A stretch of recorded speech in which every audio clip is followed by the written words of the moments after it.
Grand Prix Insights is presented by Allianz. The 7th Grand Prix of the year takes us to Canada.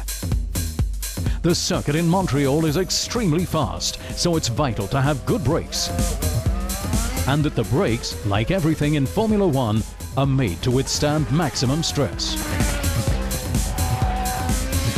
So this here is my brake on my left front wheel. You can't see much because it's all covered up. If you imagine just lifting off the throttle, you get about 1.2 G of deceleration, which is, you can never get more in a road car, even if you hit the brakes as hard as you possibly can. And if we then also hit the brakes as hard as we can in this by putting 100 bar onto the pedal, we decelerate by about 5 G. And it really throws you into the seat belts which are holding you. At the same time you have to push against the steering wheel, and at the same time you have to precisely turn into the corner. So it really is quite an amazing part of driving the F1 car.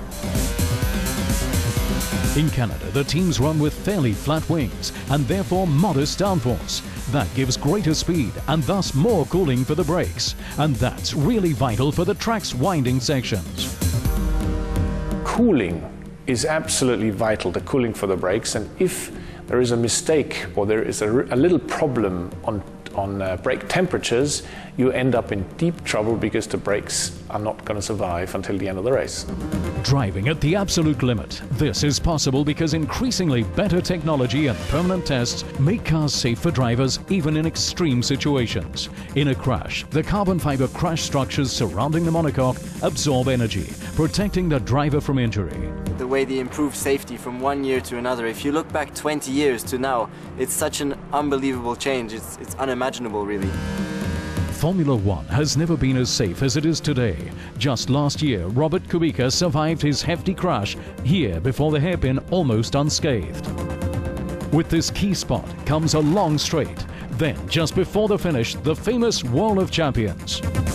It's a challenging corner because it's at the end of a very, very long straight where you're arriving at very high speeds, around 330 kilometers per hour, and you have to brake down into a third gear chicane, which is quite fast, with very high curbs. And if you make the smallest mistake in the first part, you might be catapulted through the second part. And it's precisely there that you find the wall, with which many a champion has already become acquainted, hence the name. The drivers come past here another 69 times. Then we'll know who will be the champion of Montreal this time, hopefully with no one crashing into the wall. Grand Prix Insights was presented by Allianz.